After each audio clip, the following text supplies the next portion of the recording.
दूरदर्शनचा सुवर्णकाळ गाजवणारे ज्येष्ठ कल्पक व प्रतिभावान निर्माते, दिग्दर्शक आणि कवी अरुण काकतकर यांचे आज निधन झाले आहे। अरुण काकतकर हे एक चालते बोलते सांस्कृतिक केंद्र होते।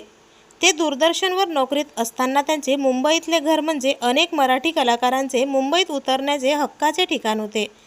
70 आणि 80च्या दशकात दूरदर्शनच्या काळातले ते निर्माते। प्रतिभा आणि प्रतिमा, सुंदर माझं घर, युवदर्शन, नाटक, स्पोर्ट राऊंडअप, आरोही या सर्वांचे निर्माते असायचे अरुण काकतकर। दूरदर्शनच्या पडघवलीसारख्या अनेक चित्रपटांची निर्मिती आणि दिग्दर्शनही त्यांनी स्वतःच केले। दूरदर्शनवर सुमारे 15 वर्ष अनेक मालिकांची निर्मिती आणि इतर सेवा केल्यानंतर 1987 ते 2005 पर्यंत अरुण काकतकर यांनी बालचित्रवाणीचे निर्मिती उपप्रमुख म्हणून काम बघितले।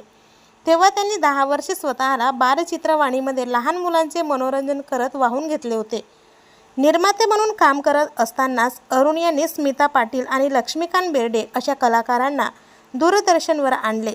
मात्र आता हा बहुगुणी मराठी कलाकार काळाच्या पडद्याआड गेला आहे। तर आपल्या वायन मराठी न्यूजतर्फे दिग्दर्शक अरुण काकतकर यांना भावपूर्ण श्रद्धांजली। मनोरंजन विश्वातील असेच नवनवीन अपडेट्स सर्वात आधी जाणून घेण्यासाठी चॅनलला अजून तरी सबस्क्राईब केलं नसेल तर नक्की सबस्क्राईब करा।